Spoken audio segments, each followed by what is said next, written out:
Hello, everybody. Welcome to Brain Sales, a tale for your brain to keep you sane. I'm Captain John, and welcome to my quarters. Today, we are reading Spire, Surge, and Sea by Stewart C. Baker, an interactive novel on this app called Choice of Games. You can find these stories all on this app in iOS and or Google phones or whatever other apps that your phone will use. Cool. So, let's just dive right into this tale. Prologue: A Spirit on the Water. A week before the Festival of Stories and the pageant of spirits, you find yourself down in Gigantea's docks, looking out past the harbor and its encircling guardian stones to the world sea that stretches to the endless horizon. If you were within Gigantea's sturdy towers right now, you wouldn't have such a view as this. But you'd also feel a lot less exposed as one of the few remaining human beings that exist in this world. Not to mention, you'd know you were safe, that you were protected by the high-rise city's glittering masonry, and provided for by the endless marvels of its manufactories and the last remnant technologies of the long-ago age of stories, when human and God and spirit walk the world as one. But you're not inside. And as always, being out here in the open raises all kinds of complex feelings. Security, because Gigantea is the only place in the entire world sea where humanity still thrives. Worry, because the gods and spirits that cast the world into the age of rot are out there somewhere, and they hold a grudge as old as all the ages. Discomfort, because it's strange to be so exposed, without humanity's last few advantages at your beck and call. Longing, because you know the world is out there, even if it's irrevocably changed. You wish that you could change things back to the way they once were. As you contemplate the light on the endless waves of the world sea, which of these feelings is foremost in your mind? For me, I'd say longing. What must have it been like back then, you wonder, in the age of stories? You wish more than anything that you could see it for yourself. But that's not why you're out here right now. You're supposed to be delivering a freshly mixed pot of glue to the fishing fleet. It's not as though this is your first trip out here. You should be used to these feelings. In fact, most people of Gigantea have business that brings them to the edge of the waters on a regular basis, even if they do spend most of their lives within the safety and comfort of the island city towering spires. All the same, looking down on that sea sends a shiver through your body, a chill that has nothing to do with the fingers of shadow that reach you from the guardian stones as the sun dips behind them. It's the way the water moves, you think, the way the late afternoon light shimmers across its ever-shifting surface. It seems alive, a boundless, formless creature with a will of its own. Just like always, the sight reminds you of the time you saw the spirit dancing through the swell of the waves, ethereal and strange, yet oddly human, too. You were very young when it happened, but sometimes you still wake in the night and remember. Your palms sweaty, your breathing coming fast and shallow, your heart pounding in your throat as you lie there, unable to forget what you saw that day. I'd say the memory fills me with longing for that beauty. And once again, you find yourself reliving that long ago time. Back then, you were merely a child. Your teacher had brought you and your crushmates down a special outing, all of you in your manufactory printed yellow and blue uniforms, with promises of seeing the fishing boats bring in a fresh catch. The boats were delayed, or perhaps you'd simply arrived too soon, and your teacher tried to turn things into an impromptu lesson instead, declaiming in a loud, clear voice the story of the founding of Gigantea, accompanying the spoken words with smooth, fluid sign for those of your crushmates who were deaf or simply preferred to watch instead of listen. This attempt at structure didn't work, of course, not even for a moment.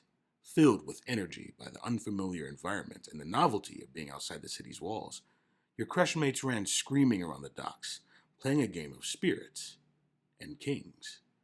Some other time, you might have joined in, but you felt yourself drawn, instead, to a hill at the dock's southern edge. If asked, you couldn't have said why. All you knew was that you were filled with an urge to climb it, and quickly.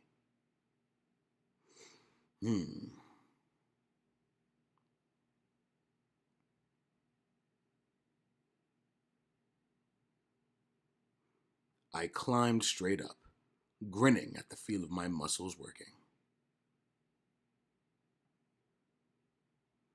Soon enough, you reached the hill's crest. At first, the sight of your teacher and crushmates below you was roared enough. Never had you seen them from such a height. But then you turned to look down at the water, and you understood what it was that had really called you. There, dancing and twirling atop the waves themselves, was a figure wreathed in pale blue light. The sunlight seemed to dance with the figure, sparkling on the water, intertwining with what had to be spirit magic. Even at your early age, you had been given the warnings that all gigantean children receive. Dire stories of the gods who cast the world to water and brought down the age of rot so long ago. The threat still posed by the spirits, the lackeys of the gods who drifted the world sea, fueled by anger, and the walled island city, bent on revenge for the way the royal line had kept them out of the city for so many hundreds of years. Your teacher and your parents and many other members of your community had told you what would happen if the gods and spirits ever undid the protective magics of the royal line. It would tear down the very walls of Gigantea, high-tech as they might be, and then finish what the gods had started when they cast the rot upon humanity centuries before. But other than the light, and an ethereal, radiant beauty almost painful to observe, this figure looked human enough. I marveled at its form. As you stood there, entranced, you noticed that the quality of the sound in the fishing docks had changed. Gone were the excited screams and chattering of your crushmates. Gone was the anxious shouting at of your teacher. But what had replaced it wasn't the cries of gulls chasing the boats into port, familiar enough from your window higher in the city. This was something else. It was an almost complete lack of sound, you realized after a while. The only thing you could hear was a faint, gentle hum, which seemed to be emanating from that figure on the water. Your breathing slowed, your mind cleared, and you felt absolutely certain that you could communicate with the spirit right then and there. Hello, fair spirit. Nah, let's be fun. Hey, spirit, over here. Hey, spirit, over here. You weren't sure if it was possible to actually yell inside your mind, but you were damn sure going to try. The figure turned on the water and looked directly at you, its face shining with ethereal love, and then the sound of the docks returned, the gulls and the distant shouts of your crushmates, subsumed under splashing, fairly close and clearly frantic. You turned from the water where the figure danced, and that's when you saw what had happened. Someone had fallen into the water and was struggling to stay afloat, right at the edge of the docks. Your teacher and crushmates were searching for them intently on the wrong side of the docks entirely. Only you could see them flailing in the water. And then they went under. What did you do?